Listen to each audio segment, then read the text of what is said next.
Curacao has a hot new vibe and is now the place to be. An explosion of art, architecture, and restaurants has spurred redevelopment, transforming Curacao into one of the hippest destinations in the Caribbean. But the island still radiates its European charm, natural beauty, and wonderful mix of Dutch, Spanish, Caribbean, and African cultures. Visitors must go and feel it for themselves. Located on the outer fringes of the hurricane belt, Curacao is easy to reach by nonstop flights from 6 North American gateways and by same-day service from 40 cities in the USA and Canada. Still a member of the Kingdom of the Netherlands, daily nonstop flights arrive from Amsterdam, and many flights arrive from South American and Caribbean locations. English is spoken widely, along with Dutch, Spanish, and Papiamentu, the local language. Curaçao's dry, sunny climate and an average temperature of 87 degrees Fahrenheit make it a mecca for every variety of outdoor activities. Visitors won't have to change money. While the official currency is the Netherlands Antillean Guilder, or NAF, US dollars are widely accepted. And the water is safe to drink, straight from a modern desalination plant. Want to know more? Watch our other videos to learn all the things you need to know for planning personalized dream vacations. You'll see where to stay, lounge, dine, and party. You'll get tips on the hottest areas like the Peter Mai district, the best beaches, where to access shore and ocean dives, and all kinds of land and water-based activities, some that are unique to Curacao. So, welcome to Curacao and its hot new vibe. Visitors must go and feel it for themselves.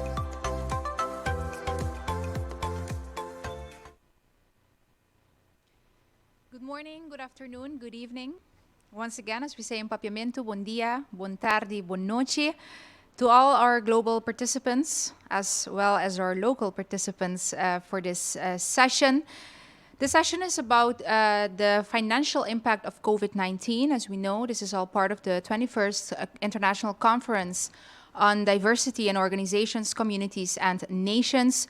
Together with University of Curacao, we are holding this session today with the theme Economic Resilience and Sustainable Development in Times of Crisis. We all know the challenging times in which we are living, and the financial constraints that this pandemic has caused on so many communities, on our communities here in Curacao, as well as yours. This will be a very interesting session as well. We will be having 2 speakers. It's the same setup as the previous sessions, so you can send your questions while they are having the presentation via the WhatsApp. The number will be shown displayed for you at home. You can send the questions via WhatsApp, or you can also use the chat box to send these questions. Once again, we do not encourage using the chat box for chatting, but for posting questions. And at the end of both presentations, we will be asking these questions to the panel. Our first speaker for today will be Eugène Martes. Eugène is a representative of the Ministry of Finance here in Curacao, and his presentation, as was previously stated, will be about the impact of the COVID-19 pandemic on the government sector, the finances of our community. So Eugène Martes has been working in the public sector for a while, since 2002, as a policy officer, a senior policy officer. This in addition to his own consultancy work. It consists also of supervision of the production of coaching of colleagues, mainly advisory work on advice from the Board of Financial Supervision, which we have here in Curacao, CFT. Also for the review of annual accounts of various government entities, so very interesting part of his experience as well. And also from a general consideration of our national budgets. And very interesting thus experience and valuable experience to give us insight into the discussion we will be having later on. His experience also is in the reform processes in the Ministry of Finance, among other things, the pension fund. Recently, he was also involved in the advice given to the government in the Crown Appeal regarding what we say in Dutch aanwijzing instruction designation that our government received on the 12th of July of 2019. This for not complying with budget regulations to which we have to comply with according to certain kingdom laws. And so this is a very important step, was a very important step in recent financial history of our country. Eugène Martens is certainly an expert on this matter, and he will be able to give us, once again, valuable insights, and I'm sure very interesting figures as well as to our financial situation, how we got here, and hopefully also some insights as to how, with the right policy, we can better this situation. I happily give the floor to Eugène Martens.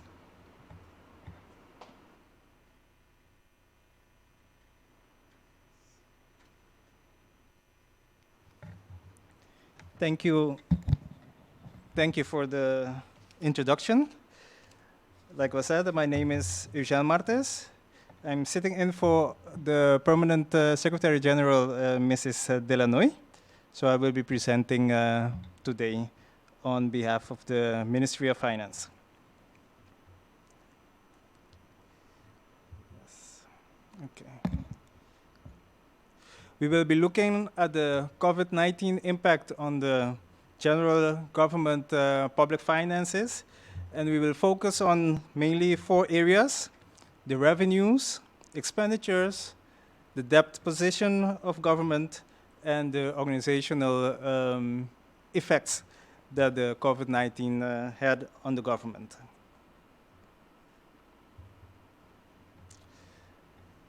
Let's start by looking at the conditions in which the government was before the COVID-19 hit the island.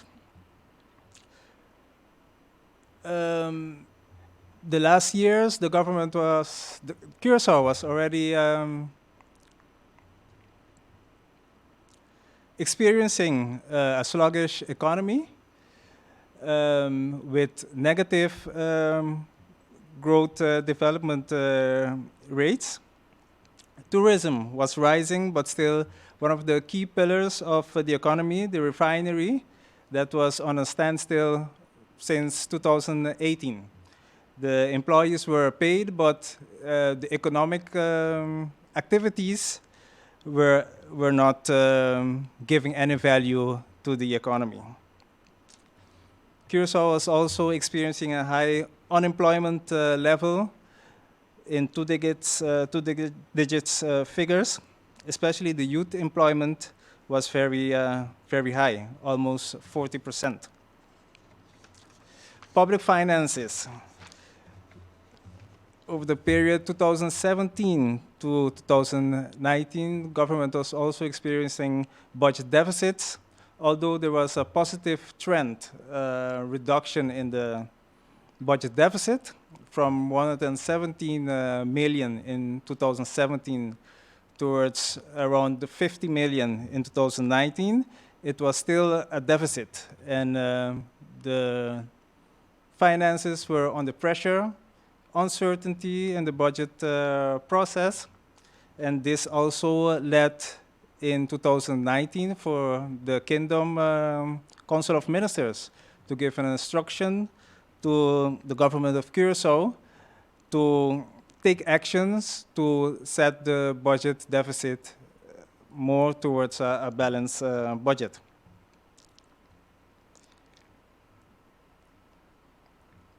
Tourism remained as an important pillar, and the focus was also to develop the tourism industry.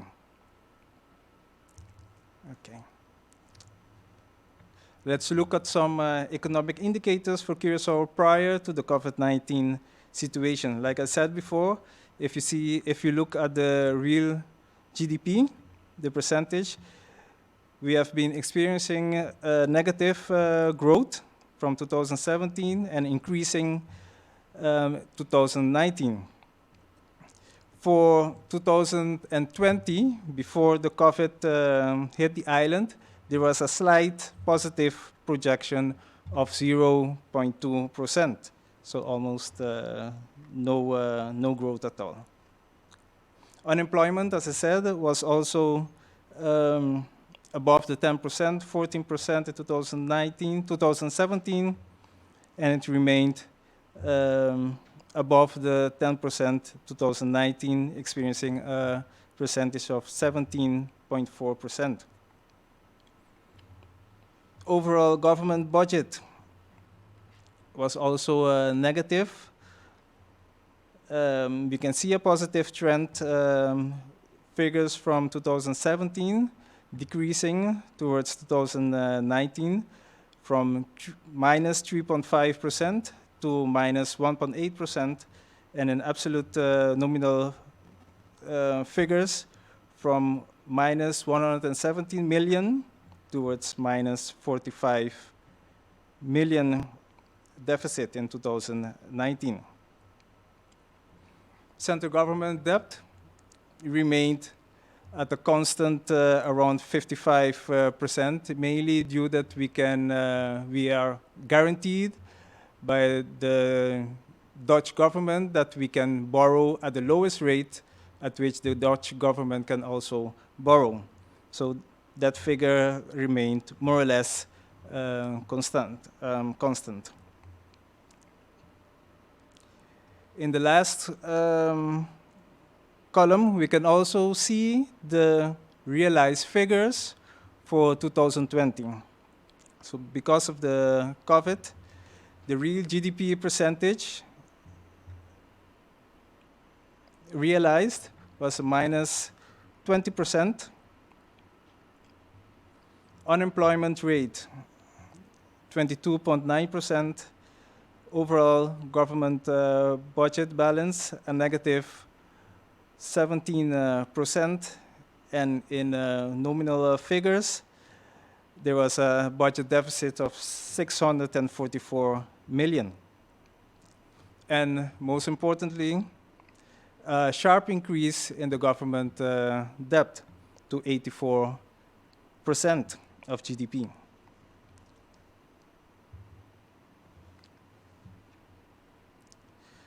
Let's look at the measures that were taken by the government when the COVID-19 pandemic hit the island and the different impacts that the COVID-19 had on the island. First of all, when the COVID-19 impact started in Curacao in March 2020, the government took measures to contain the spread of the virus. This meant that measures were taken to limit the social, physical contact. Borders were closed, so the travel was restricted.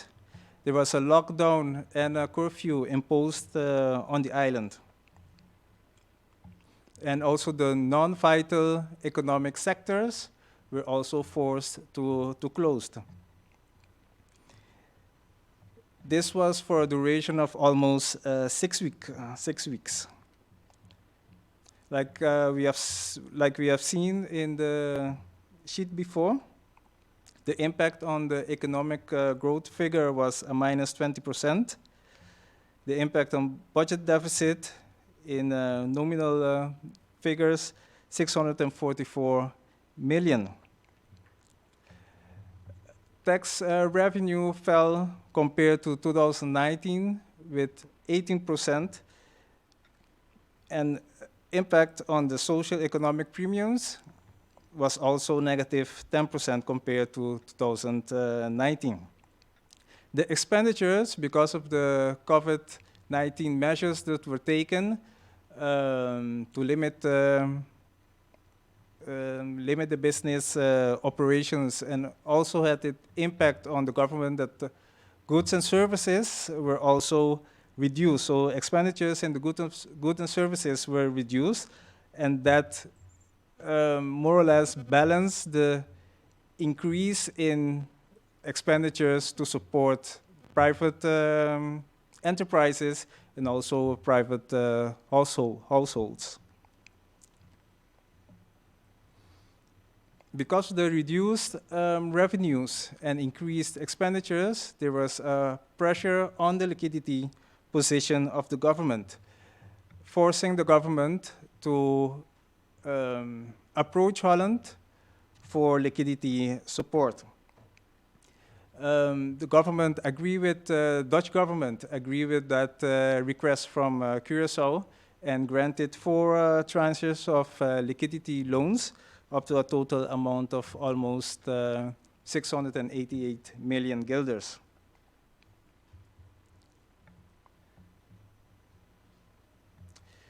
When we look at the GDP figures for Curaçao in comparisons to other islands, we can see that even before the COVID-19 pandemic hit the island, the Curaçao economy was already in a bad situation compared to other islands, and had no buffer to support the impact of the COVID-19.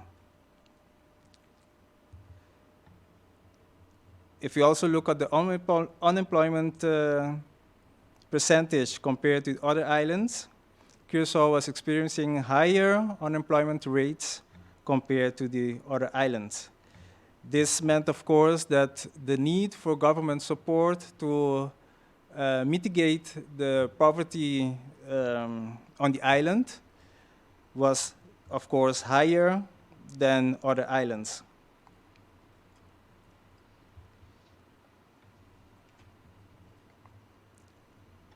Concerning the tax revenues, we can see that the year 2020 started more or less the same as 2019. In figures, it was slightly lower, but the trend was more or less the same for the months of January and February. The first positive case was in March, and we can see the impact in April and in May, that the revenues dropped very low compared to 2019 and the average of 2017 to 2019. We can also see in the graph that it was almost until November, December, that we can see a recovery in the revenue income, in the revenue for the island. Okay. Let us look at the different tax categories. You can see that the wage tax compared to 2019 was almost 12% lower compared to a 3-year average from 2017 to 2019, almost 11% lower. Profit tax was minus 27% compared to 2019 and 30% compared to the average for the 3-year period. Property tax, the real estate tax. Here we can see a positive development that is because of compliance actions that were taken in previous year, which gave a positive effect in 2020. But for 2021, the expectation is that this tax category will also experience a negative growth. Sales tax also a negative growth compared to 2019 and also compared to the 3-year average. The same can be said about the import duties.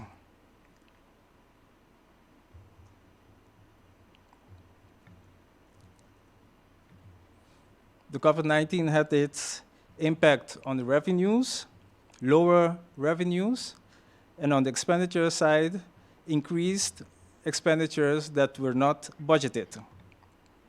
We can see that the government, with help, with financial support from Holland, was able to provide salary subsidy to businesses. So the government supported the payroll of private businesses with the conditions that the enterprise can demonstrate that there was a 25% loss in revenue, and also they had to maintain the personnel on the payroll. 95 million were spent on that.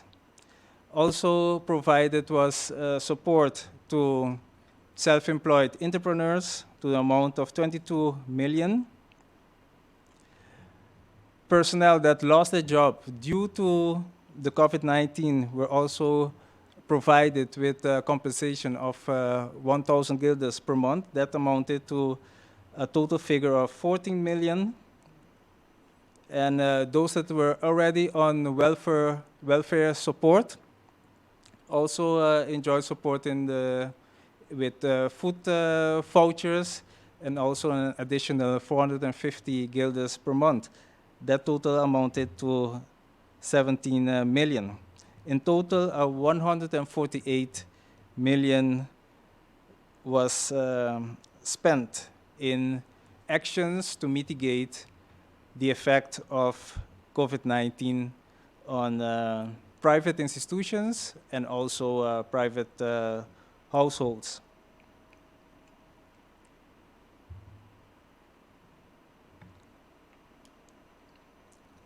We can conclude that the COVID-19 had a damaging effect on the economy, an economy that was already facing challenges, budget deficits, negative economic growth, high unemployment rate. So in these last years, the economy was not stable enough to support the impact of the COVID-19. Promising areas were tourism and the service sector, but those were also affected in the 2020 COVID-19 pandemic. Especially the sectors with a high customer physical contact intensity were closed because they were considered as non-vital sectors. So the tourism, entertainment and enterprises, taxi drivers were greatly affected. From a health perspective, the government succeeded very well in containing further spread of the virus.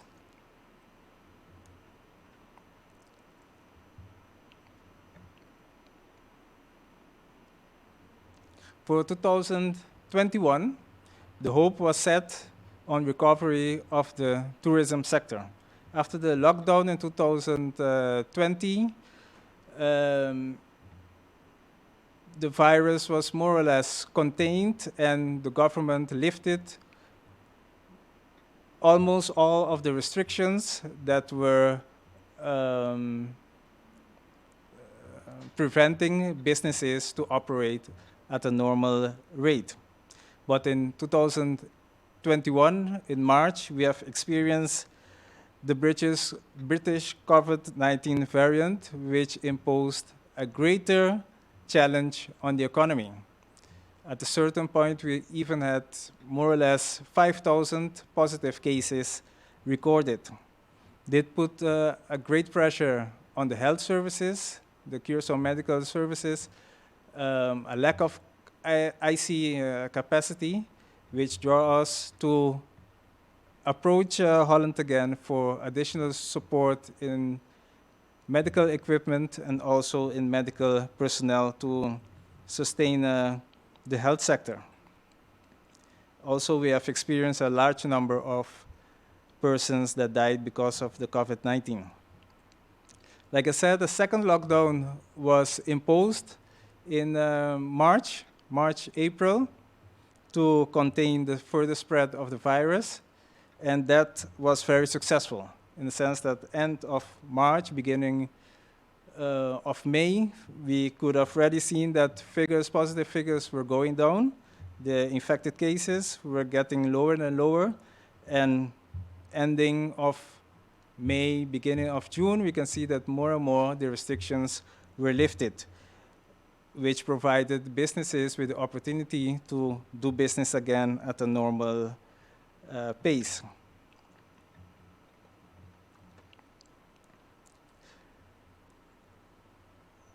In 2020, the government had received 4 tranches of liquidity support. Because of good management of those liquidity funds, the government was able to also sustain the government operations for the first 2 quarters of 2021. So no liquidity support was needed. But because of the pressure of the COVID-19 British variant in 2021, revenues which were already under pressure, caused that the liquidity position of the government also was very limited. And the expectation is that for the second half of this year, further liquidity support will be needed. The government also started with a mass vaccination program to make it possible to return to a more normal state on the island, which also facilitated businesses to operate at a normal level.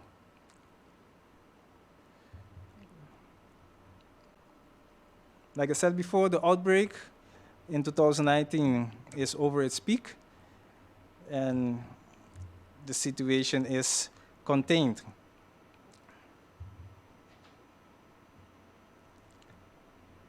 Moving forward in 2011,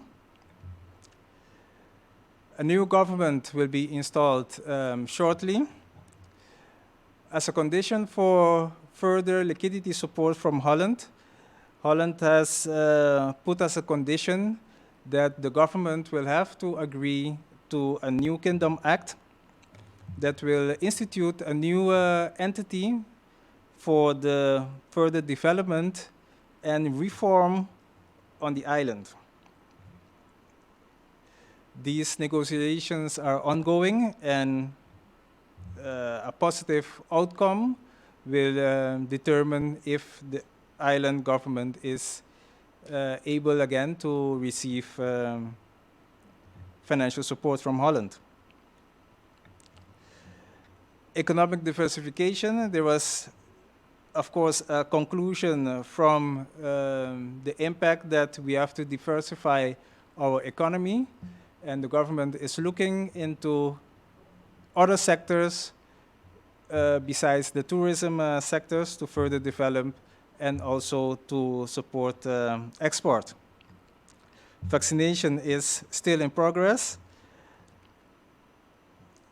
and we are working toward achieving a herd immunity. There is still uncertainty about the economic recovery pace because being an open economy, we are how you say that? We need, for example, the influx of tourism from other countries, so it also depends how other countries are developing that we can recover. For the government, there's uncertainty about the revenue, expenditures. As we have seen, medical care expenditures are still high. The Curacao Medical Service, Medical Center, has a budget problem that needs to be addressed, and also the government debt has increased quite a lot. I hereby include my presentation. Thank you all very much.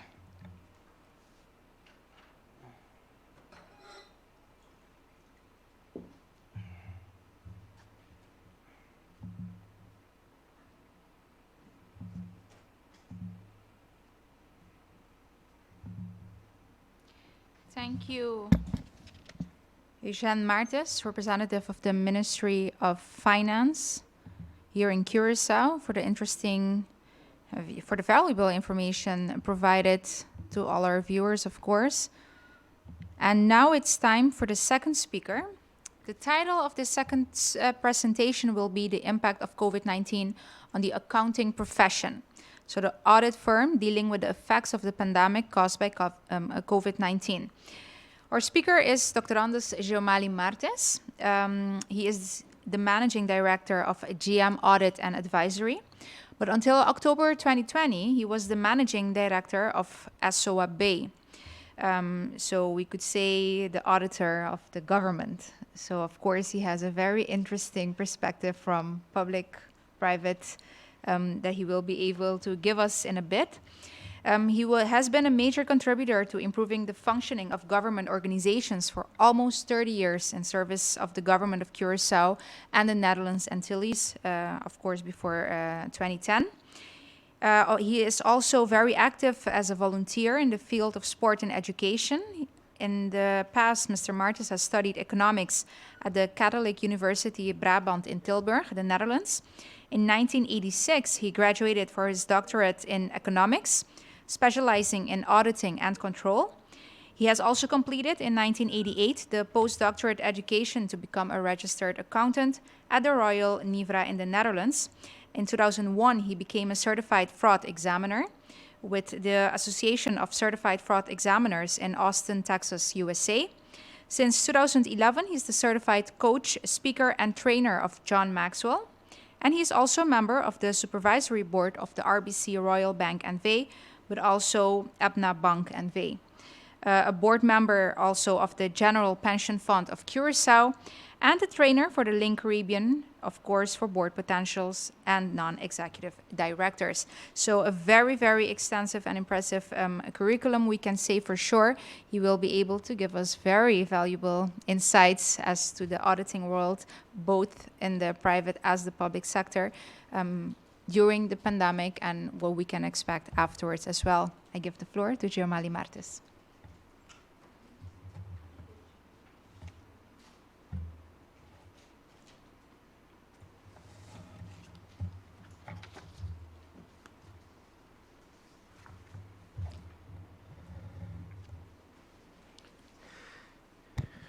Thank you for a nice introduction, Joanne.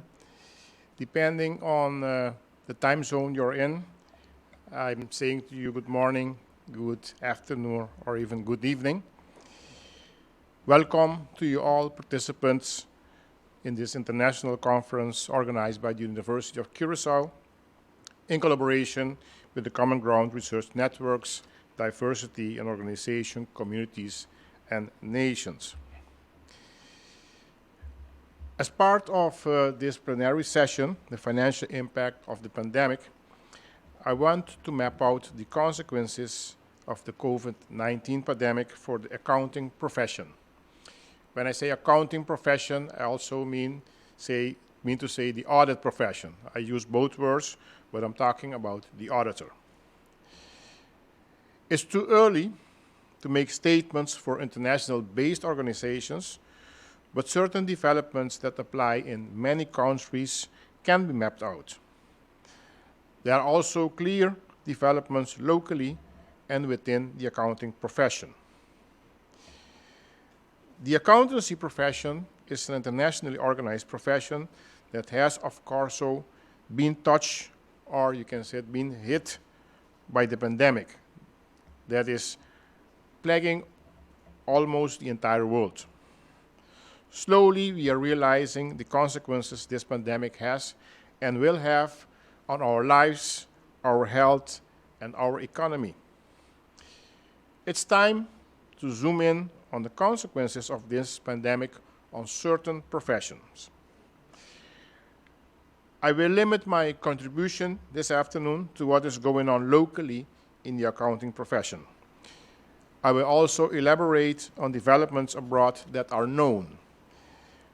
What is going on our islands can largely be extended to the rest of the world. where the accounting profession is organized according to best practices. I will share my introduction in 2 chapters.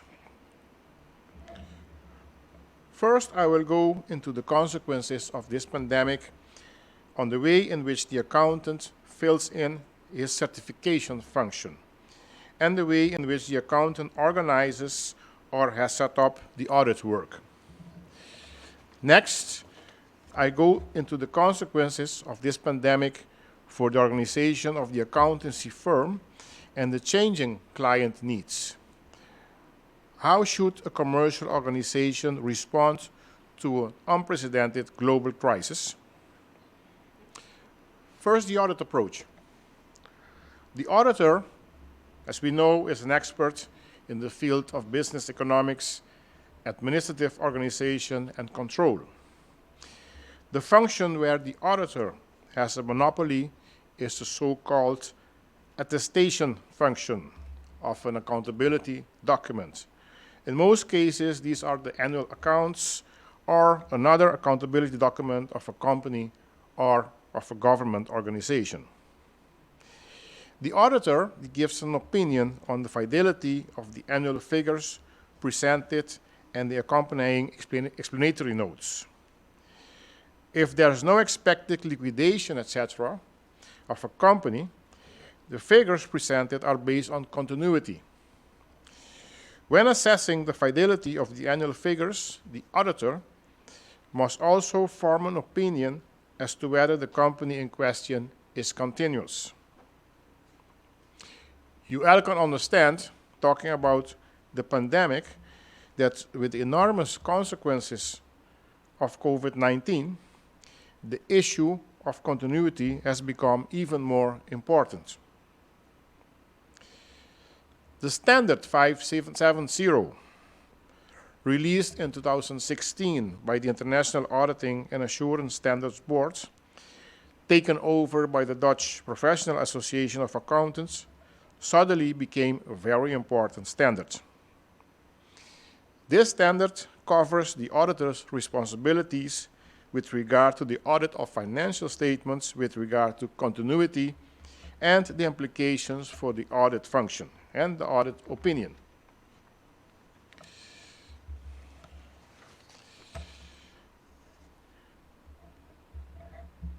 It's the statutory bodies of a company that must evaluate and record the continuity of the company.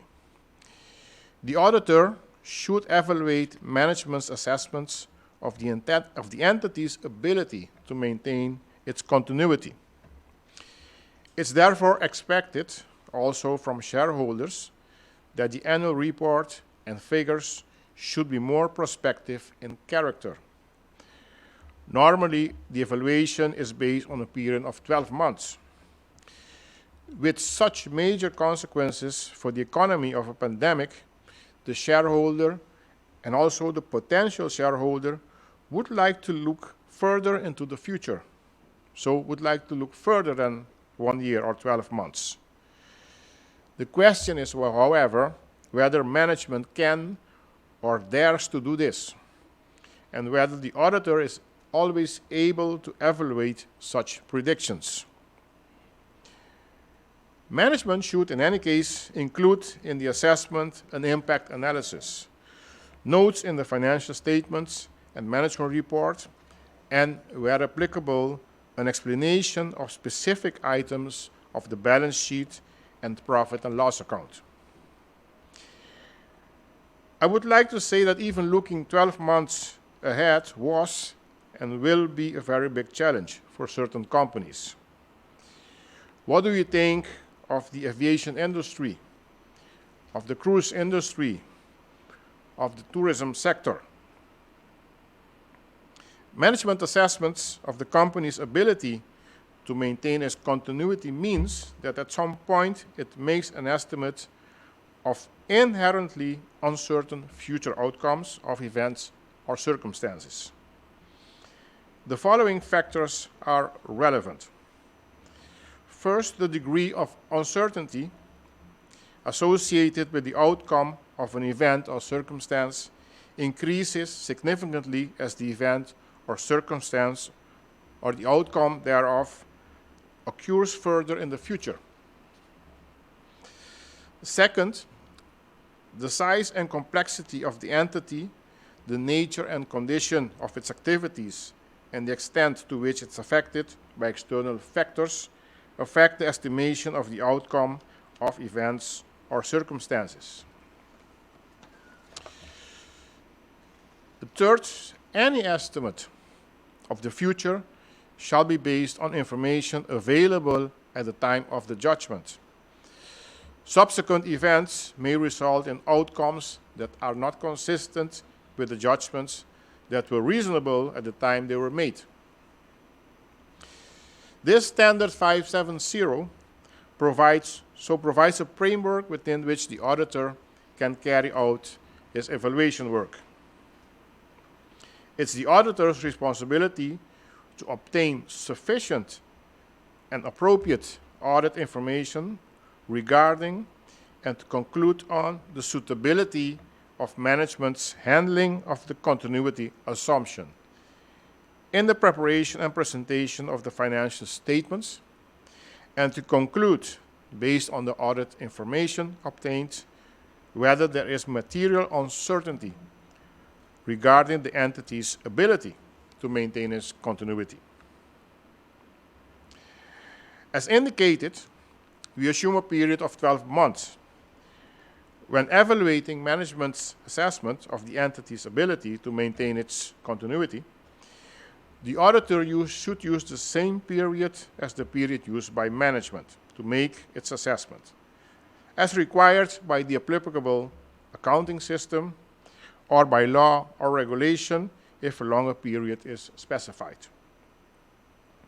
If management's assessment, by the way, of the entity's ability to maintain its continuity relates to a period less than 12 months from the end date of the financial statements, the auditor should request management to extend its period of assessment to at least 12 months from that date.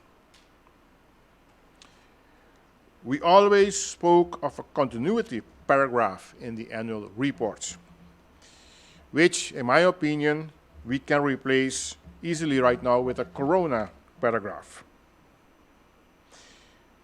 Since the consequences of the pandemic caused by COVID-19 largely determines the continuity and therefore the future of the company. The auditor further shall obtain information from management about his knowledge of events, of circumstances after the period for which management has made an assessment that may cast reasonable doubt on the entity's ability to maintain continuity. To this end, the auditor should carry out the following activities. First is request management to make its assessment if management has not yet rated the entity's ability to maintain continuity. Second is evaluating management assessments and management plans for the future, measures related to its continuity assessment. Evaluating whether the outcomes of these plans are likely to improve the situation and whether management's plans are feasible in the circumstances. Third, if the entity has prepared a cash flow forecast and forecast analysis is a significant factor in considering future outcomes of events or circumstances in the context of evaluating management plans for the future, then evaluating should take place of the reliability of the underlying data generated to prepare the forecast. And also, establishing should take place whether there is adequate substantiation of the assumptions underlying the forecast. 4 is considering whether any additional facts or information have become available since the date on which management made its assessment. This is a heavy one.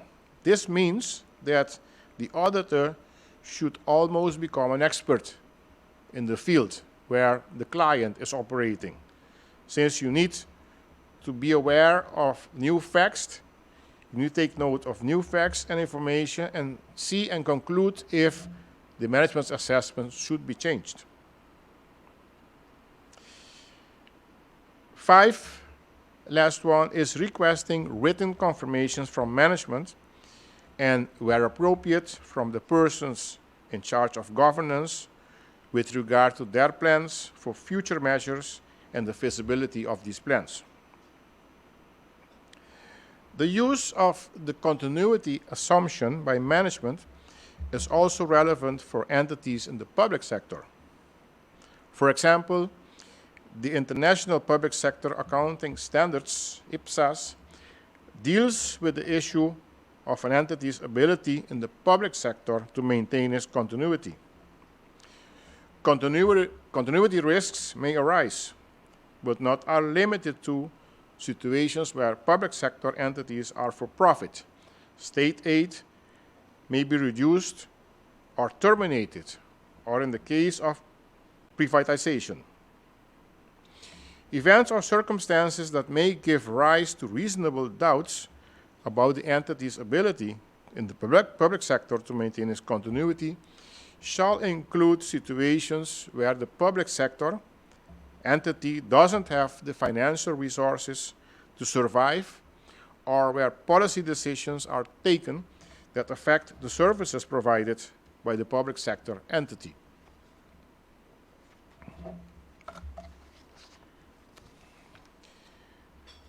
The following are examples of events or circumstances that, individually or collectively, may cast doubt on the entity's ability to maintain its continuity in the post-COVID time.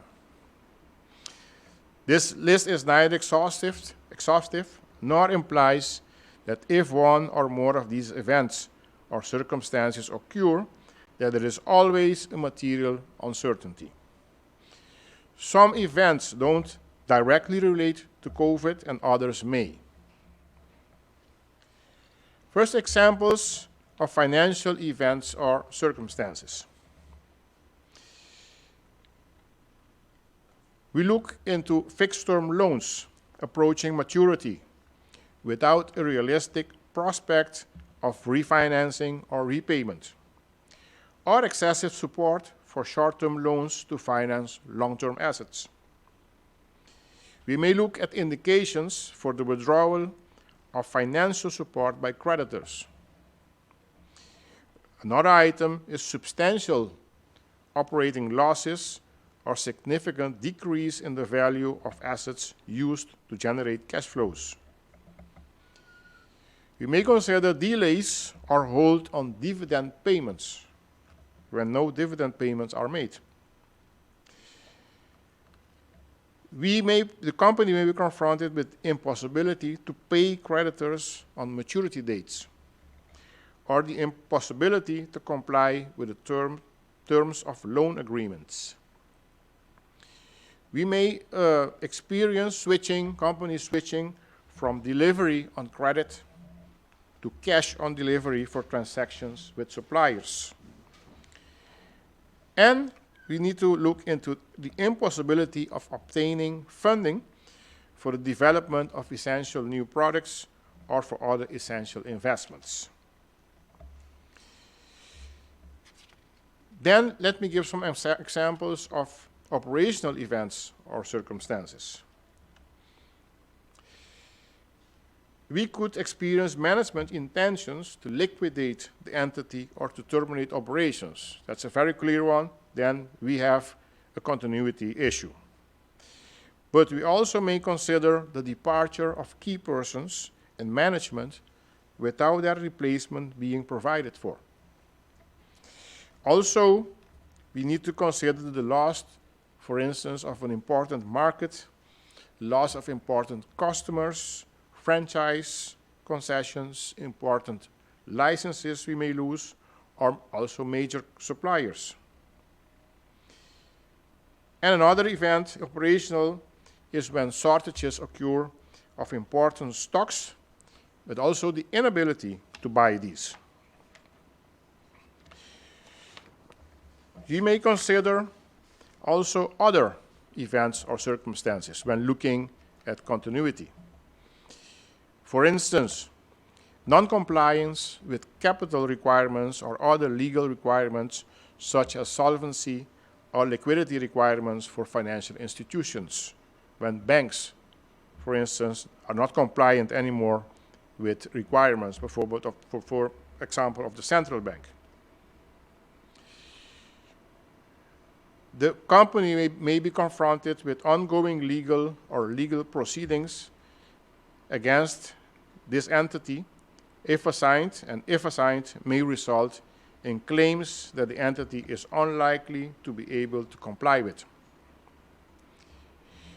The entity may be confronted with changes in law, regulations, or government policies that are expected to adversely affect the entity. Last year and up to now, we have different examples of these. And you may ask yourself, does this company have a continuity challenge? Airlines are not permitted to land. Cruise lines are not permitted to land, to come to countries, etc., etc. Restaurants were closed down. Restaurant up to 50% capacity. All these are measures, regulations, government policies that affect the continuity of an entity. And the last one I want to mention, if there's no or insufficient insurance against industrial downtime. The significance of such events or circumstances can often be limited by other factors.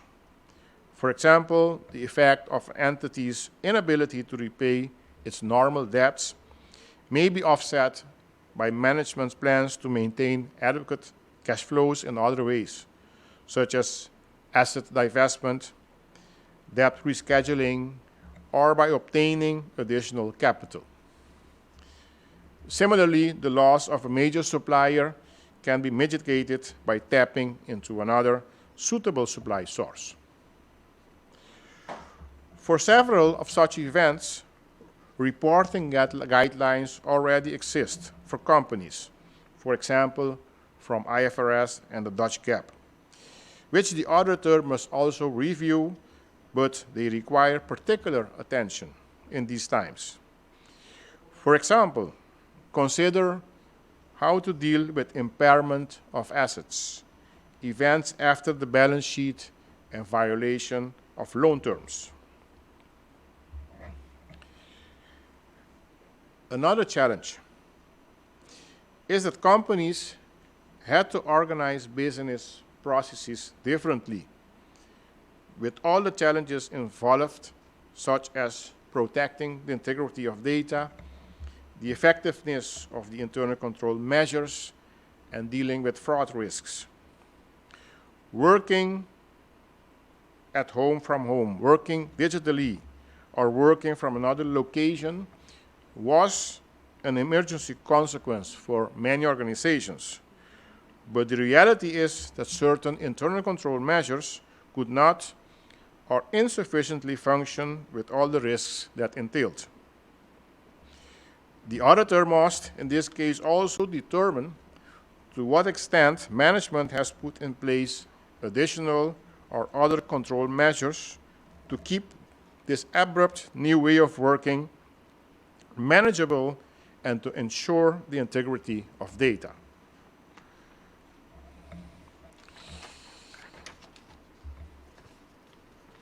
To conclude on this part, we can say that the auditor indeed faces a stronger challenge in its attestance function. Must be more and more aware of the future, must be aware of the changing procedures in working when and at the moment of forming his or her opinion on the documents, on the annual accounts, for instance. The next topic I want to elaborate in short on is the change in client needs and priorities. The consequences of this pandemic are either major or disastrous for the world economy, and therefore also for our national economy.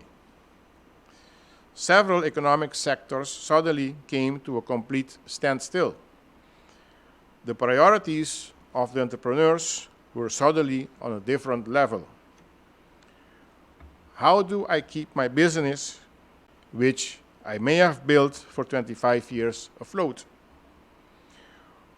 How will I be able to finance my payroll and fixed costs without or with less income? Should or can I appeal to my reserves? The challenges of the company change, and so do the questions to the accountant, as a financial advisor, and sometimes even the financial conscience of the company. So the client need changes.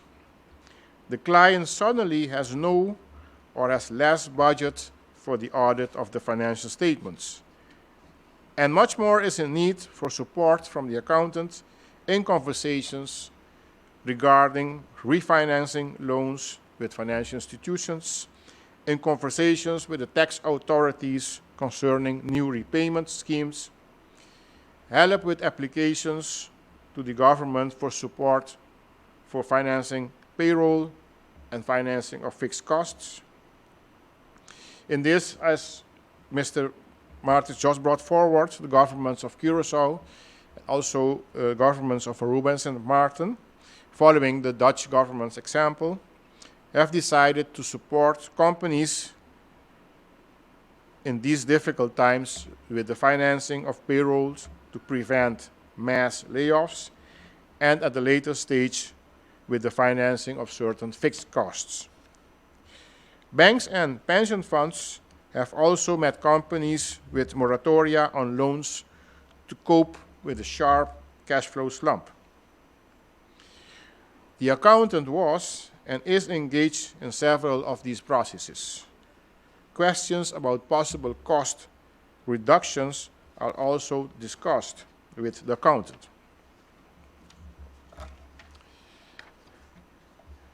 From the above point of view, you could conclude that the accountancy firm could and can easily maintain itself in these difficult times.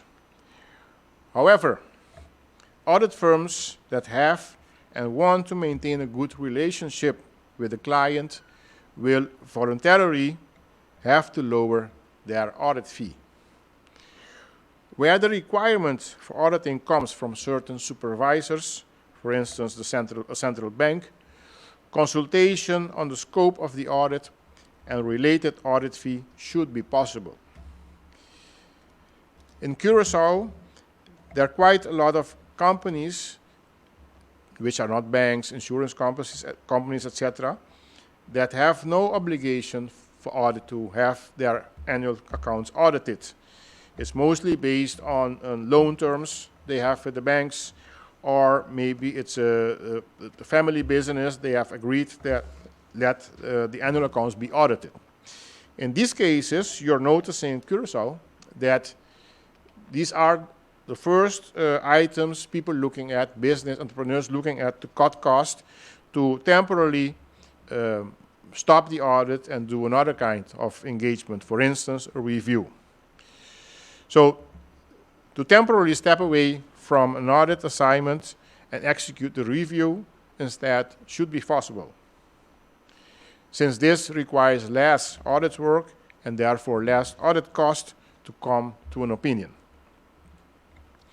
Depending on the type of clients, accountancy firms are faced with termination or temporary termination of the audit assignment, because companies will not be operational for a certain period of time or will have significantly fewer activities. I just mentioned as examples the cruise and the aviation industry. But we need to consider also the fact that audit firms are losing clients since clients have closed down, have ceased to exist, and then you also lose clients, you lose work. So among other things, companies have cash flow challenges and can simply not pay their bills. Certain accountancy firms had to cut on audit staff, also local audit accountant firms, had to cut on audit staff, on working conditions, and our working hours, and thus make a number of cost cuts. To a large extent, the cost structure of the accountancy firm also plays a role. There are offices that have reduced the cost of permanent staff for years already and have engaged into self-employed contracts with former staff with a view to making the organization more flexible in terms of costs. Finally, accountancy firms should pay attention to their independence when accepting all kinds of support and advisory assignments. The scope of the assignment must be evaluated or well formulated in order to guarantee the independence of the auditor. All in all, I'm saying changing times also for audit firms. I thank you for your attention.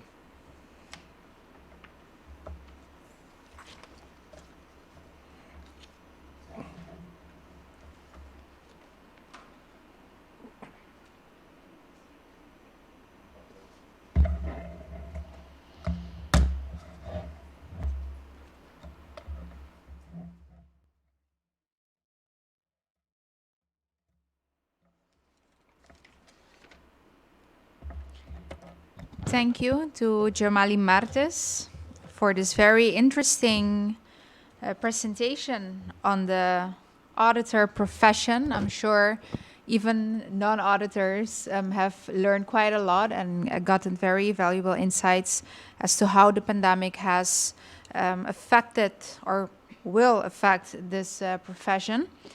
I want to indicate that in the panel we will be having, on behalf of the Ministry of Finance, Shaina Royer, who is a policy officer in the Ministry of Finance. Good afternoon to you. Good afternoon, thank you. We're happy to have you here. And let's dig in right into the questions. There are many questions received and also on topics regarding this. I will go with the first question received, even though it's not specifically based on finance, but it's something more of a general sense. But I will pose the question and you can give your thoughts, both of you, if you would like. The question was, why is the Curacao unemployment higher in comparison with other countries, in your opinion, based on the financial situation? And what could possibly be done to help this situation, besides borrowing money from the Netherlands? The question states. Okay. Good afternoon, everyone. I'm Shaina Royer on behalf of the Ministry of Finance. In my opinion, as you have seen in the presentation of my colleague Eugène, our country has been going through some difficult times. We've shown a table on economic growth figures starting 2017 to 2019, prior to the pandemic. And we experienced economic contractions year after year. So you can imagine that, in my opinion, the informal sector would be growing and growing. And I think to get us out of this vicious cycle of having a large gray sector, we could incentivize formal jobs. So creating incentives not only for employers, but also for employees to want to contribute to the government sector. Germali, do you have a thought on this matter?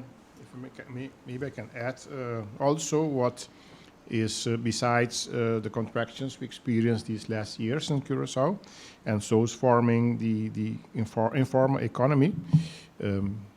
It's a large one. I can compare with other countries, but we experience that we have a quite large informal economy, and that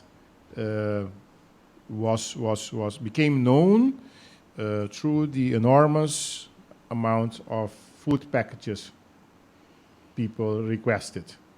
These were people who worked, who had an income, informal, but when confronted with lockdowns, etc., they couldn't, we call them Curacao, the job. day workers. They own their salary based on daily work they put down. In farm economy is so huge, so being registered maybe as unemployed, people do work. And another one is the mismatch we have between education and labor market. The developments in education are not aligned with the developments in the labor market. And so we have people who, after doing education, can find work. And otherwise, on the other hand, entrepreneurs are looking for staff they can find on the island. That's what I call the mismatch. That's something identified indeed, and I know the government is working on that to come to a better alignment between the education and labor market in Curacao. Which is very interesting, your remark, sir, because in the morning hours we had the session on education, and that was one of the points raised, the gap that there is between the education level and what the market needs at this point in an economy that's ever changing, but facing its challenges. So it is changing faster because certain sectors are less relevant now than they were yesterday. So that's, of course, very interesting. To come back to Shaina's remarks, we have a problem in Curacao, or maybe I can state it as a question, for collecting our taxes. So we can talk about the gray or the informal economy in Curacao, but we do know that the formal businesses don't always comply as into that the government is able to collect all the taxes that it need to be paying.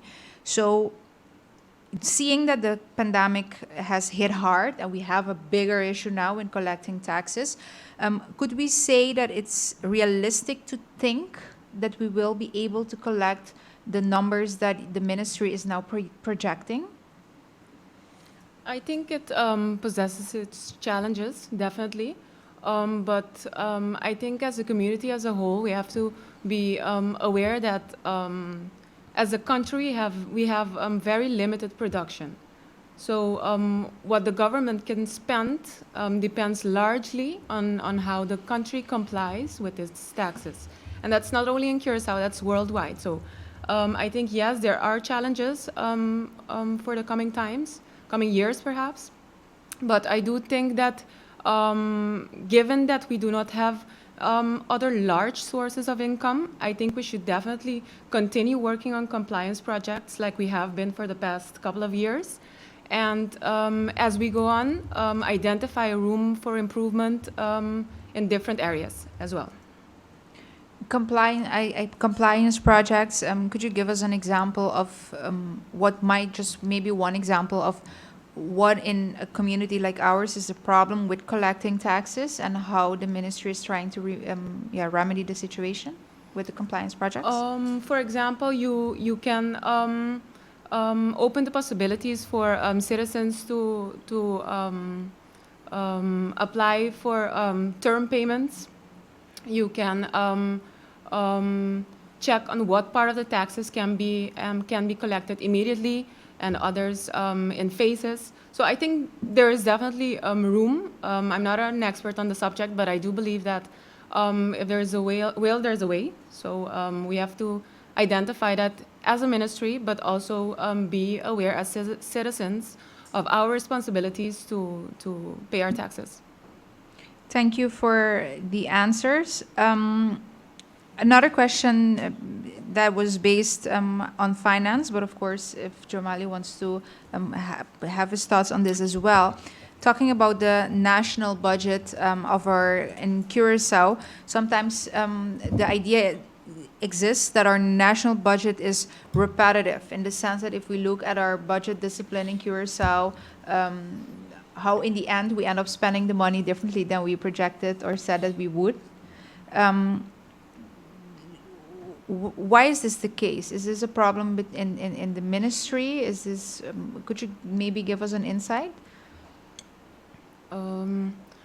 I think overall, like I said, when things are great, when you have unlimited resources, I think you have room for many things to improve, because not all of your attention goes into how to distribute those resources more efficiently.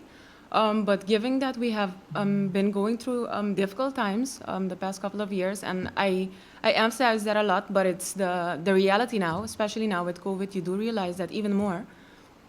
But I think we do have room for improvement, but I think with several steps the government has been taking into improving the work at the ministries, for example, with the financial directors, the financial controllers. We are taking steps into a positive direction within that aspect. Maybe I can add, Joanne. As been said, Curacao has been confronted with negative growth figures last years. Negative growth figure means that your economy, in fact, is shrinking. That means automatically, if you don't go into additional tax measures, your income as government becomes less. Meaning that for the last years, the government of Curacao has very little space for new policies. Your budget is almost a reflection of your daily operations. And ideally, you would need space in your budget for new policies implemented. So then I think then people get the feeling that it's the same figures that appear every year, but our reality is that you don't have space in your budget for new policies. So that reflects in your annual budget. So, and the future remains uncertain. For the coming months, years, we can't predict what will happen, exactly what will happen to the economy. We predicted a growth 2021, but after the lockdown, I think it's zero. We thought we would go into fast pace back again in hospitality, but it's still depending on how, not only how the pandemic would further develop, not only in Curacao, but in the whole world. We are doing quite well on this moment in Curacao, but we have a lot of countries confronting huge problems still with COVID-19. So, and that all will come back to the budget of Curacao, since it's a reflection the economy and how much can you collect from business, from the private sector, without hurting them, preventing them to further develop. As to going back into the whole vibe of uncertainties, in your presentation you were talking about how difficult it would be for auditors now in the COVID pandemic for the year 2021 and maybe for the next as well, as to uncertainties and the impact analysis that needs to be in the whole process. Even when management makes its predictions and assessments, which you have to evaluate, is an auditor really able to evaluate at this point the predictions made by management? He should be if he has the assignment. But it's a challenge, it's a big challenge. And mostly what you need to be able to do as an auditor is to be able to evaluate the assessment of management. What I'm reading, is this logical? Does it make sense? Is it the same as what I'm reading, I'm understanding from other expert companies? You need to take good notice of what the projections are and the changes in projections. Projections, for instance, from our International Monetary Fund. What does these organizations say? What does our central bank say? What are the projections? And to see if what the management is evaluating, the impact analysis and other data they have used of, that all makes sense. So it's not an easy task. What you notice sometimes in these last years is that also the other firms engage other professionals to help them with that evaluation. So, for instance, if you need to give an opinion on annual accounts of an airline business, maybe you need an airline expert on the team for that specific assignment. Which So- will cost more money for the audit Yes. firm. And if we bring that back to your presentation and your points brought about the consequences for the audit firm, the reduce of staff, the cash flow challenges, if you bring it together with maybe the need to be able to comply with your job, Yes. that you need to access other professionals, what will this mean for the quality of auditing and control in a small island or in the community like Curacao? Yeah. In a way, you have to comply with the standards on quality also. So what certain firms are doing is, for instance, you have a part of the work that's quite simple, let's call it like that. The simple audit work is being more and more outsourced to other companies to be done there. So you have room in your audit fee to take part of the part that's becoming more and more complex. For sure, if you have to evaluate what you're talking about, predictions on the effect of the pandemic and on our economy, and so on, the continuity of the business. So you will see those shifts in how the audit work is being organized. If we can stay just for a moment with the audit world before we go back to a question more directly impacting for the Ministry of Finance. In the chat box, we have a question that states, the audit world is changing. More and more of the process is now digitalized, since more companies are using technology in their process. So is the need for accountants, auditors increasing, or does this technological advance as to the process eating up your jobs too? You can't say it's decreasing since the demands are still high on the market, but you indeed have more efficiency in your audit work using more and more new technology to do the audit. We're talking about continuous audits, etc. You have software running on the system of the company, so you have to do less work at the end of the year on the annual accounts. So you would expect there some efficiency in the work. That's correct, but you still need the demands are still there. You still need more auditors. The auditors are engaged in other kinds of engagements also. It's not only the annual accounts, audit of annual accounts. They are, as I mentioned in my introduction also, you find auditors also quite often in the role of advisor, financial advisor, or even, as I said, the financial conscience of the company, to think together with entrepreneur how to solve these issues that raise, how to deal with the fact that our income has become a lot less, but we have our obligation, we have long-term agreements, so we need to enter discussions with banks to refinance our loans.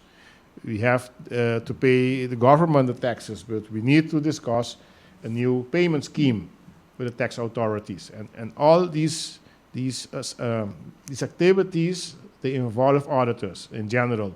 So that's why you see also there's still a demand on the. So we have the efficiency, otherwise new technology, but on the other hand, more and more types of work, the auditors are being engaged.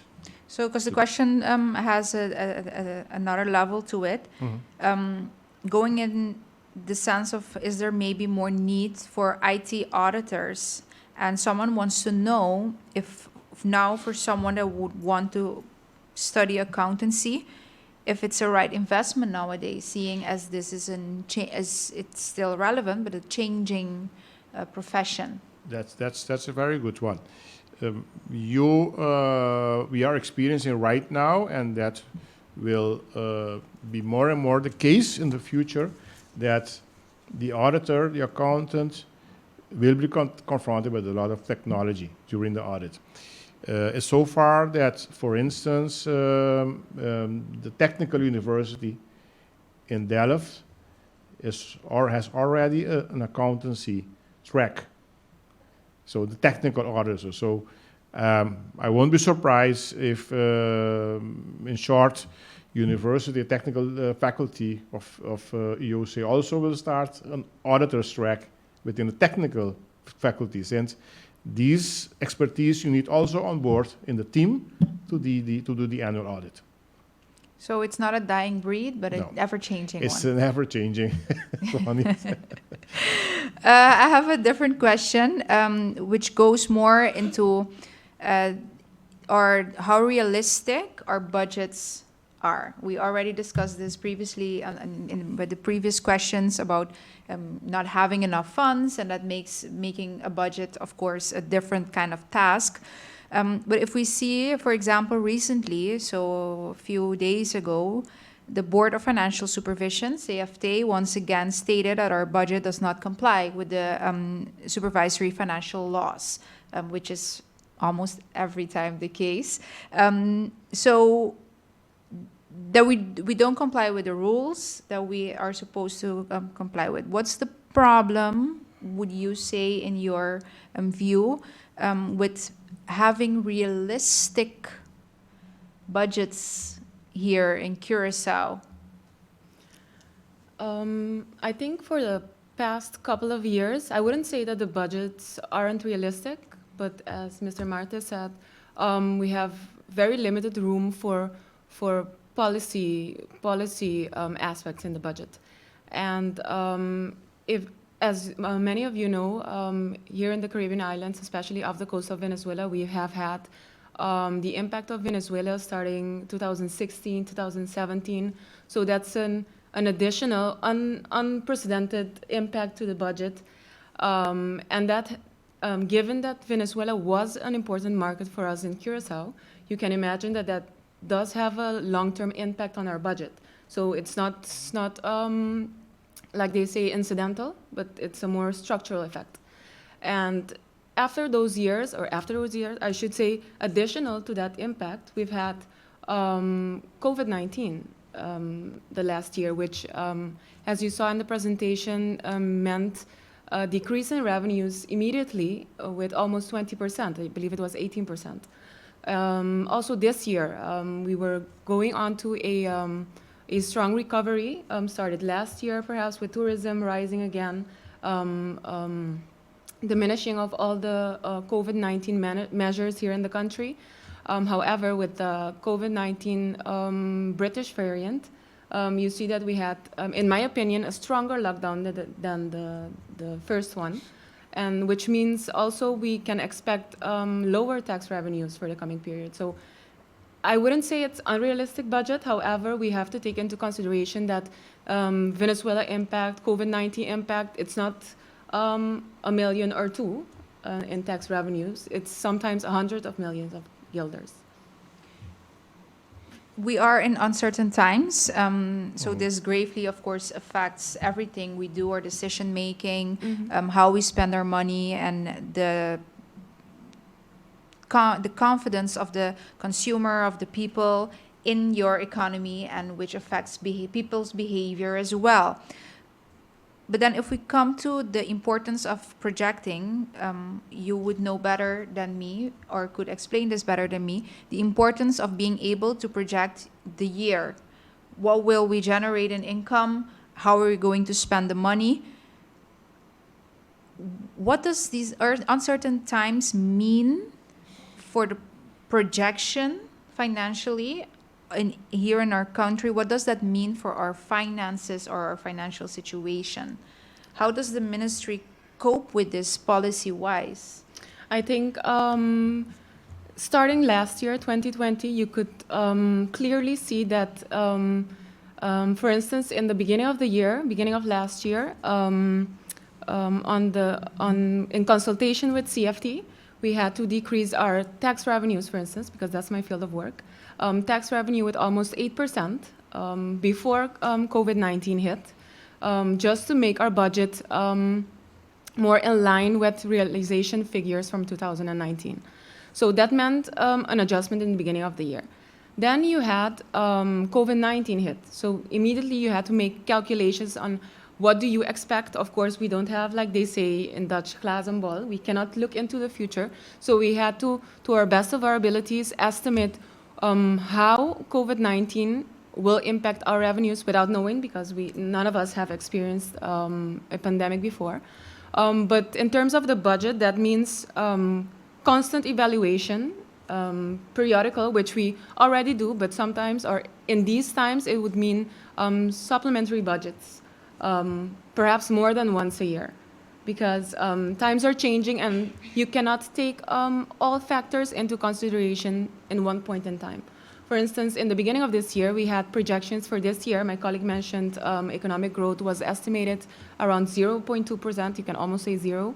But with the outbreak of the British variant, we had to adjust our figures again. So that just happened in April. Our central bank estimates what the economic impact of this second lockdown would be. And for us at the budget, that means readjusting again. And that does not necessarily mean that would be the last adjustment for this year, because it's uncertain times. So we do not know how fast the economy will recover and if our assumptions are close to the reality in coming months. Was it easier this year than last year? Because this is the second year, you would say we are in this pandemic for a while now. So was it easier projecting now, since you by now have a year and a half of experience with uncertain times and what a lockdown did? For example, does the ministry use the data into seeing, okay, a lockdown or this situation gravely affected these sectors, for example, the hotels and the restaurants, and they apport so much to our income or profit taxes. So we can project that because of a British variant and a possible lockdown, we know that these sectors, which apport with so many percentage, will be affected. Was it easier this year because of last year? Or I see you laughing a bit, so maybe it wasn't at all? Can you give us an idea of how this works? I would say we do have some experience, especially into what we immediately have to do, because last year it was a bit of, okay, what can we expect? And it was more uncertain. However, I think it's still pandemic time, but times are different. In 2020, the pandemic was new. And many people, if I talk income-wise, could have some buffer. I'm not talking for everyone, of course, because not everyone has a buffer. But I believe that if you had a buffer and you had to go through the whole year, perhaps with job loss, with loss of life of family members and all those things, I think this year is different because we started in the pandemic. Last year you had a good, income-wise, you had a good January, you had a good February. However, this year we're a year and a half into the pandemic. So I think the starting point is different, but I think budget-wise we do know how to act in order to take some things into account, although it remains uncertain. You know, maybe, Joanne, we need to take into account that during this pandemic, it's not the economic experts that are in the driver's seat. It's COVID that is in the driver's seat. So, and that's why you see all the time projections are being changed. Lockdowns change projection. Everything, a new variant changes projections. Since a new variant could mean that you expected tourism would pick up and we have a next lockdown. So it remains, in my opinion, for the coming, hopefully short future, difficult to make good projections that would last. Since, again, normally you use economic, you try through the economy to influence how certain developments, to stimulate it to certain sectors, or to, okay, hospitality needs a push, let's invest some money over there. But right now it's the COVID-19 that is in the driver's seat still.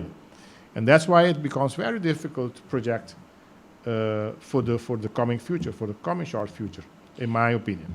Just a general thought, maybe you would like to give an opinion on this. Does the fact, because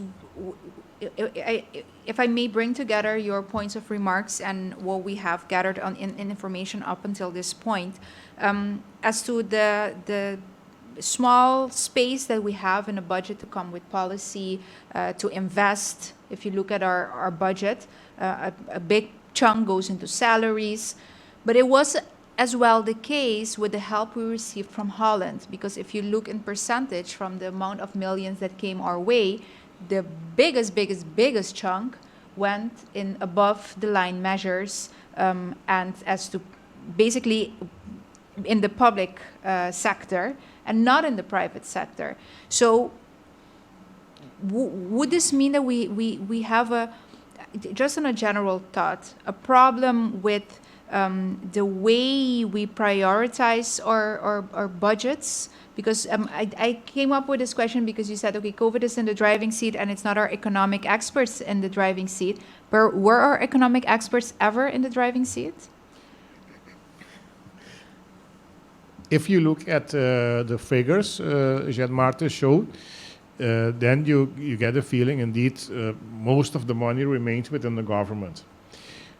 But there's a lot happening that's not showing on these figures. And for instance, I'm talking about all the companies that are being subsidized. They all were subsidized through the liquidity support.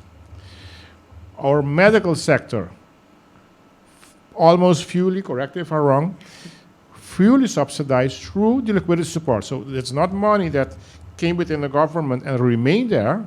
No, it has been distributed. Of course, you have to finance your payroll, your own payroll from the government. But there's a lot of more entities, institutions dependent on government.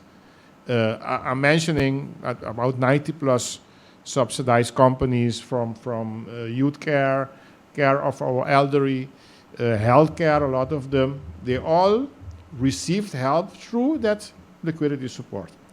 If that didn't come in, we would have had very big problems on the island, not only the private sector. But it's not, in my opinion, mentioned enough, and people start thinking, get a feeling that it's all government. Another side of all this is that, as we concluded, the tax revenues went down dramatically within the government. It's understandable. The private sector doesn't have the money, doesn't have the cash flow to pay. But getting the liquidity support, you could consider it a support that couldn't come anymore from the private sector, that came from Holland as a loan. Taking a loan since the private sector is not able on this moment to pay, to comply with their tax obligations. So I want to call it that. The ones. Yeah, the ones.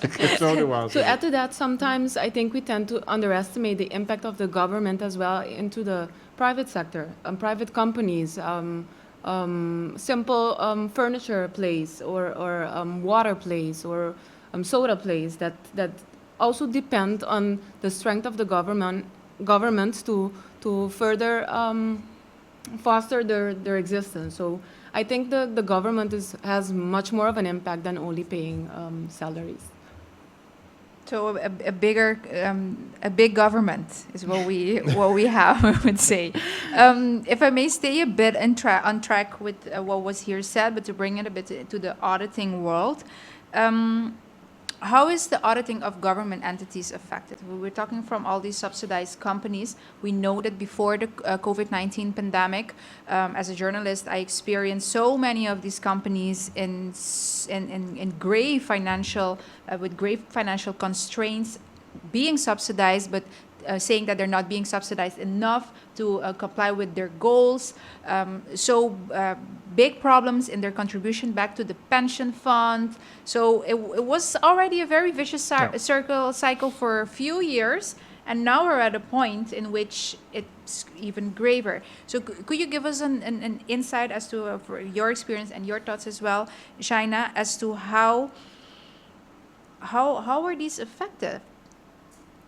And the auditing of these companies, because like you stated in your presentation, their continuity is different than in the private sector. Yes, but also there you may have issues depending on government policy. For instance, we get to the point of one of the agreements with Holland to get further liquidity support was the reduction in working the conditions 12.5%.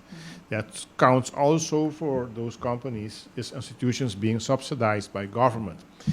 But that remains an issue, since these staff of these institutions are not civil servants, so we need laws in place, etc., to make that possible. But what has been done is that, okay, that was calculated, 12.5%, and that was a cut in the subsidy, a further cut. Meaning that if the institution was not able to lower the payroll or lower the other working conditions, then it would have to look for other ways to cut in their operations, further cuts. And we know, as you said, the challenges they have already. So I didn't get that information, but I assume that the audit fee is also needs to go down if there's an audit being taking place at those institutions. But maybe there are some developments over there I'm not aware of. But I would say that you need to then discuss with the auditors of those institutions maybe another assignment which carries a lesser cost with it. As I mentioned, you can temporarily move away from an audit assignment and give a specific assignment, for instance, to do a review instead of full audit, or to do specific what they call agreed upon procedures, that I only want to know that you only want you to audit the payroll of that company instead of the whole annual account. So you need to become creative on this moment. Otherwise, the auditor would say to the institution, listen, if you don't have budget, I can't help you. And so you need to find another one, or you don't get an audit. But what would this mean? Because to bring it in context, we already have a problem in Curacao. Yes. From these companies. I mean, if we look at the conditions from Holland, one of the points is companies, entities, and foundations are being subsidized without really showing that their money that they're receiving is being spent the way it should. So I could make a statement here that you could already ask if the auditing is being done enough in these institutions and foundations. And now you are saying this pandemic is going to make us be creative as to going to the auditing because we cannot afford it further. So what would this mean if the quality already is in question, and now the solution to have a little auditing would mean being creative as in less auditing?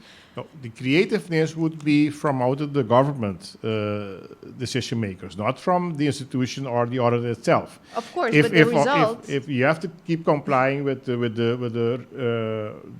regulations set with getting the subsidy, but I'm just saying if there's not enough funds to comply with all these, you could then discuss other ways to do the audit to make it less expensive, you call it, with less cost for the institution, also then for the government. Or you need to do something else. You can consider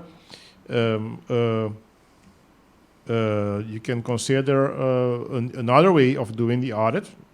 For instance, to group institutions and everyone can then do an offer. What do you call it? Amestating. What do you call it in English? So you just you can tender. Yes. Tender a group of institutions within an audit, so you get more efficiency. But what would this mean for the quality? Is basically the essence of the question. It won't affect the quality. So that means that we're not being effective with the money now, because if reducing the fee and having a tender and putting these foundations together would not mean anything for the quality, why are we not already doing that? The biggest problem right now in Curacao with the subsidizing of institutions, that there's a law in place. It's very difficult to comply with. It's just an issue of a law that is different. For instance, in some cases, you need to engage each year a new institution to do, for instance, youth care. But that you can do that each year another tendering. So there are some changes being prepared, or maybe they have passed already, that make it a law that could work.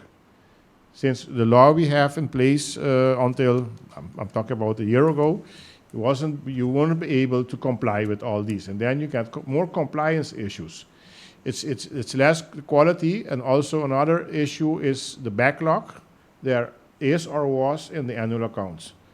From all the institutions, there was a backlog of some years, and if you didn't get them in time, when you prepare your annual account, you have paid subsidies that not have been accounted for yet, since you didn't get the annual account. Exactly. So that is because of that backlog over there.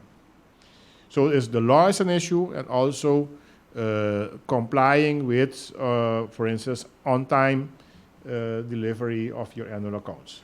Would you say that we are able to do this on our own now? It's possible, but you need to make changes in the regulations, and I'm not trying to help them out of the problem, but fact is that these organizations, most of them are not financially strong in reporting, etc. And I think that you can organize it another way. You can, for instance, consider that, for instance, for smaller institutions, they don't have the money to hire all experts. That you as government said, let me take care of your payroll. Why not? As government. So you don't get the money, you get the money for your other operational costs, but I take care of your payroll. I hold the money and I make your payroll, and I make sure that all your staff gets his salary on time. But I'm taking off an issue over there and help them centrally. I think within the small community, you need to think about, and that's what I call it creative, but find other solutions to problems we're having for quite a long time already. Shaina, if I may ask you a question, just a general opinion. Mm-hmm. What do you think is the greatest challenge for the Ministry of Finance to do its work effectively now? I wouldn't say it's not done effectively. However, like we have spoken, at this moment and for coming months, I think dealing with uncertainties remains a challenge, because the budget is for the country, so you would want to do it as accurate as possible. However, you have to take into account several factors not within your control. Besides that, I think that there's always room for improvement, of course, but I do think we have to be able to manage our uncertainties to the best of our abilities at this moment. Would you say, if I can bring it back again to the budget discipline, not to be repetitive, but we are talking about the pandemic and the impact this has had on our finances. But the reality remains that before COVID-19, we already had a problem. So our uncertainties COVID was nowhere in sight, but we still had a problem in keeping that budget discipline, you would say. So just to have an idea, apart from the uncertainties, what else would be a challenge for the Ministry of Finance into doing its job as such? Are you understaffed? Are you, I don't know. Are there other? About understaffing, I wouldn't say, because I'm not sure of that aspect, but I do think we are taking steps into improving the financial column of the ministry, if I may call it like that. For instance, starting end of 2019, we have been equipping the ministries with financial controllers and financial directors, which in turn could feed the budget with more, if I may call, field data from the ministries themselves. Mm-hmm. So we can have a more accurate management of our funds within the whole budget. So I do think there is room for improvement, but I think the steps we have taken, at least that's the expectation, that we could get more information from the ministries, from within the ministries, into our budget so we can address our challenges more accurately going forward. I see Jamali agrees. Yes. Stated. My time as SOB, have been involved in that also. And that's what from SOB constantly was our remark, since we have a Ministry of Finance, but you have 8 other ministries.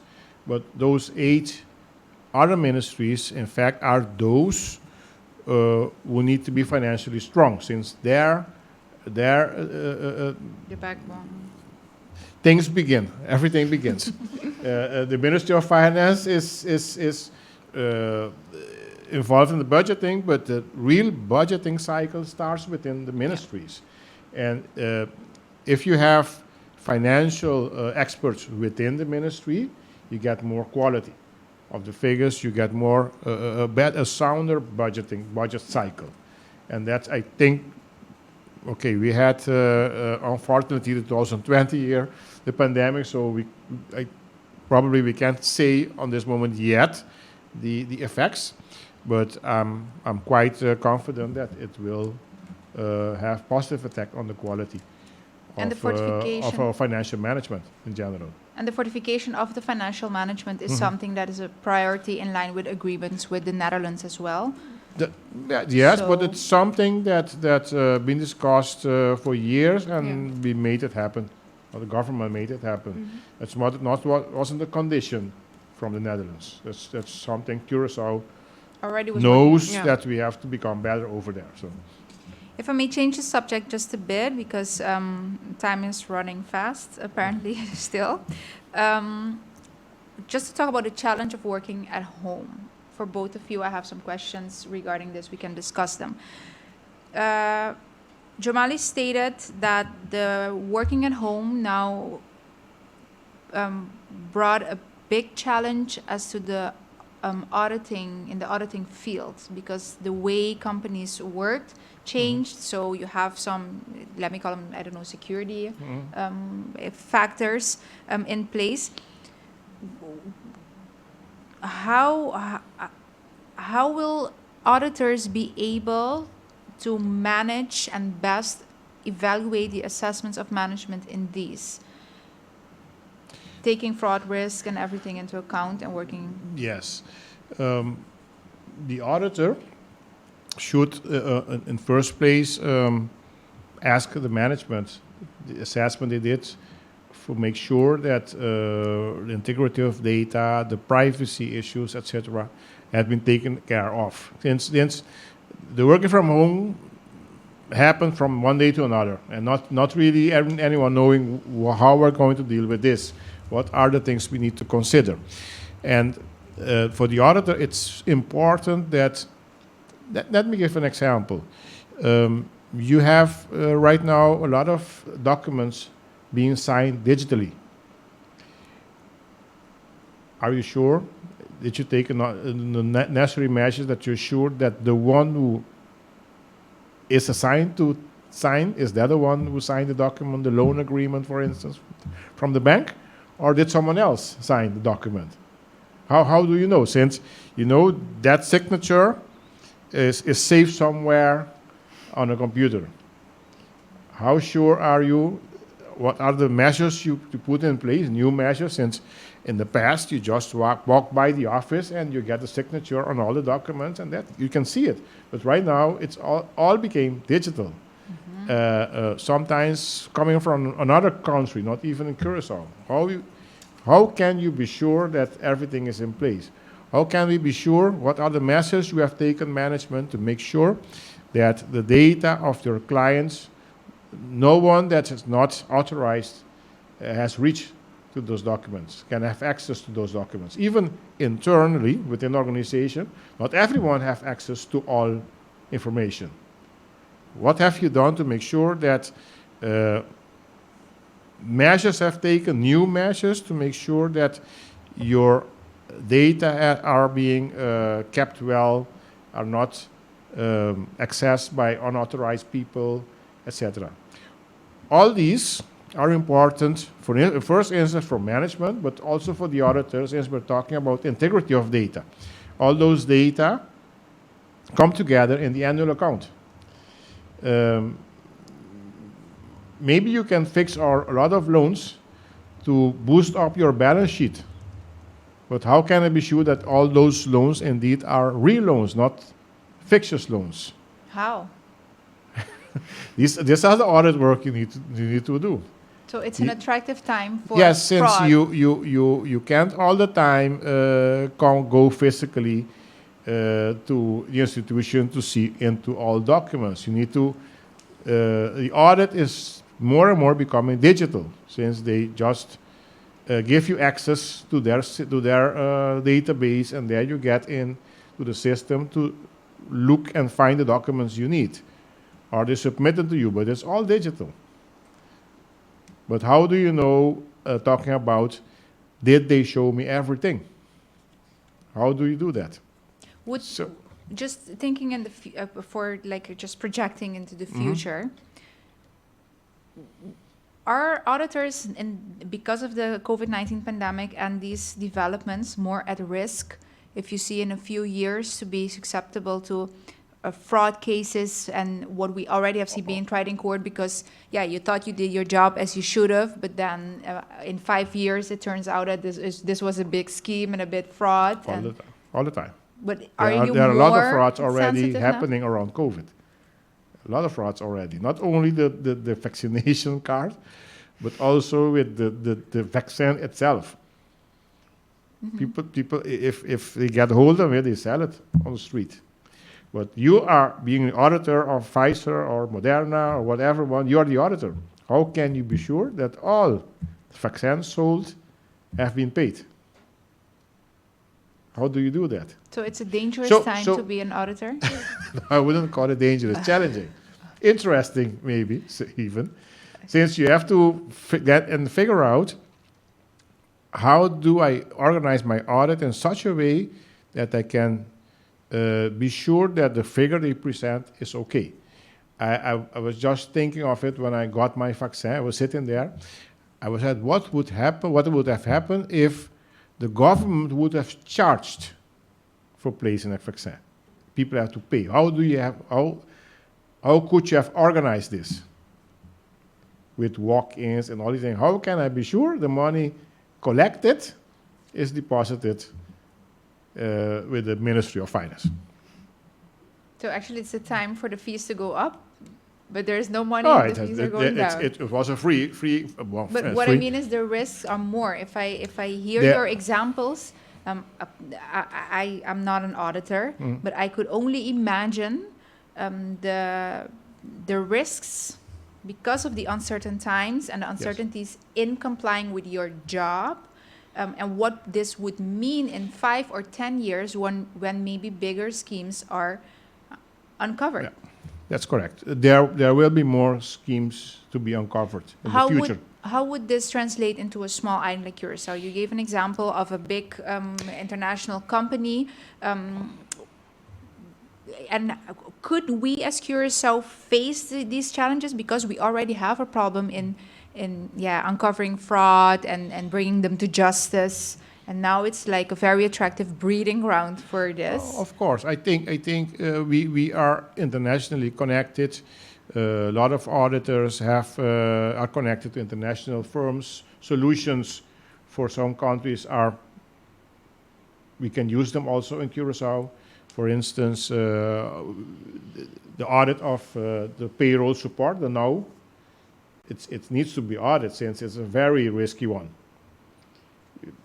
They said that there was a commission. Yeah, you know before that, what will the tendency be? What would an entrepreneur, business owner try to do? Is good, get as much as payroll support as possible. That's human, that's normal. So you need to make sure that everyone on the payroll indeed works over there. But there's ways to do that. Yeah, you check it, for instance, with the people registered with the SVB. So there's ways to do that, but you need to be aware of what can go wrong over here. So what do I focus on my audit? But these are things that internationally are being put available as being best practice. How is the best way to audit this? So You don't have to figure it all out. To bring the discussion back, we flowed into the breeding ground for fraud, but we started off with the working from home, and Yes. I want to bring it to the Ministry of Finance. We have a few minutes left. We all know that the collection of taxes might have been impacted because of the inability of tax collectors to be at the workplace. Can you give us an insight, because you told us that that's your area, tax projections. tax collections. Projection. Yeah, tax projections, and around this, how, from your point of view, did the working from home affect the Ministry of Finance, and still from your point of view and your expertise? Well, let me say that I work with the tax projection part, because the tax collection happens at Landsempvanger, Yes. as you all know. I do think there are some challenges right now within COVID, because as you know, here in Curaçao we still have the tendency to pay a lot of our bills in cash. So people have the need to physically go and pay taxes.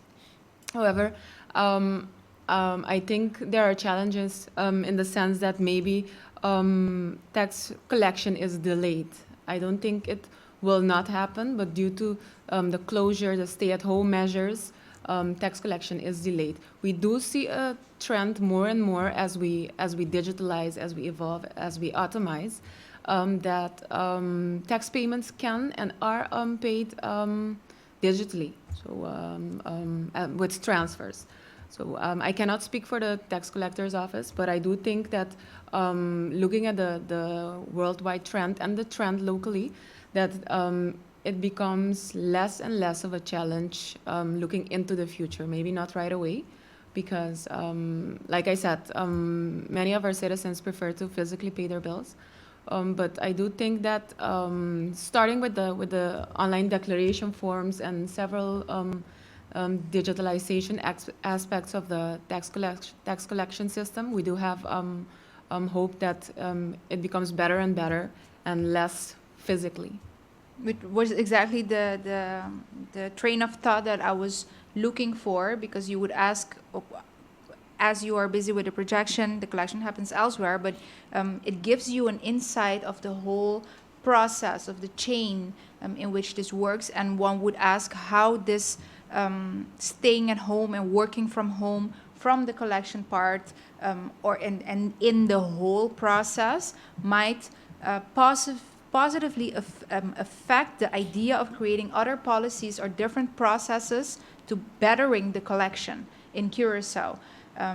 So a very valuable insight from your part, Shirley. And if we bring it back to the human behavior, if we look at the Central Bank of Curaçao, they did a research on this, as well as to the spending habits of people, and how there is still a preference in Curaçao for people to use feel the money, or even if they have the money in the bank account, to go to the ATM and get the cash and then pay at the supermarket. But you can pay at the supermarket with the card.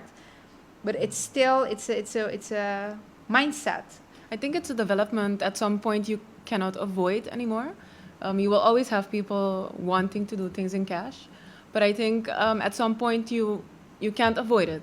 That's my personal opinion. And that's where we should be going towards, if I like understood you well. Like I said, I cannot talk for the collector's office, because they know their challenges better than I do sitting at the Ministry of Finance. But I think as the world evolves, we cannot, as a country, remain behind in those aspects as well, in my opinion. As a final thought, Jamal, do you have an input in this? Yes, listening to you again, I don't know how many, but maybe at a social session they discussed it, but we have a relatively big informal economy. We have quite a lot of local citizens that don't have a bank account, and can't have a bank account since they can't show you a salary slip. They don't have it. And as long as we don't come to new policies to be able to deal with that group, we will have a lot of cash money moving around.